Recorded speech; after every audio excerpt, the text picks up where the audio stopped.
This is life in Rwanda, a country over 6,000 miles away from the UK, now a key player in its political future, with questions around its safety blocking the government's plans to deport migrants here.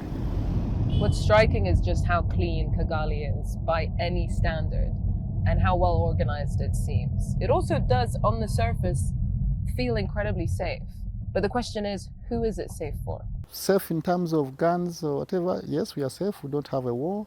That one we can travel in the night, that is safe. But we have food insecurity. This emergency transit centre is what the UK and Rwandan governments have cited as a precedent to their deal. Nearly 2,000 asylum seekers have been evacuated here from Libya since 2019, and none of them have chosen to settle in Rwanda. These men tell us they are relieved to have escaped extreme anti-migrant violence. No matter how many years you stay in Libya, you never feel safe, says Al-Tayyib from Sudan. They're waiting to be resettled to third countries like Canada and Finland. I want to go to a country that's safe where I can have a future, says Hamid, who's from Eritrea. Would you stay here, I ask? No, it's just a stop on the way. What would you tell someone who said to you, I'm coming to Rwanda to start my life and live here permanently? What would you say? Well, I tell him if you have many resources for money, yeah, come, no problem.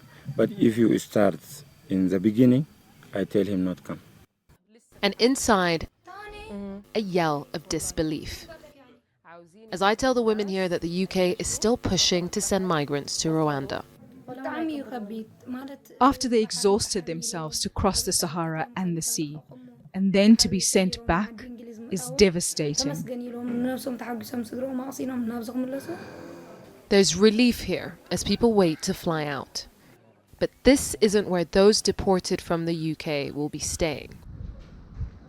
It's back in Kigali at the Hope Hostel, block booked by the UK since May of last year. It does feel eerily empty, waiting for asylum seekers to come from the UK. But it wasn't always empty. It was actually built to house the survivors of the 1994 genocide who'd lost their families. The hostel was accommodated around of 220 orphans. By May last year, how many were living here? It's around of 22, but they are already graduated.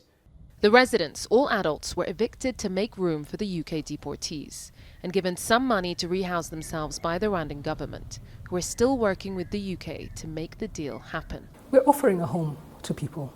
We're comfortable with that, and we would never have entered this partnership if we weren't sure that we can successfully offer people a good place to live, in a place where we've worked really hard to make sure that the country is functional, that people are safe. Rwanda is one of the safest countries in the world.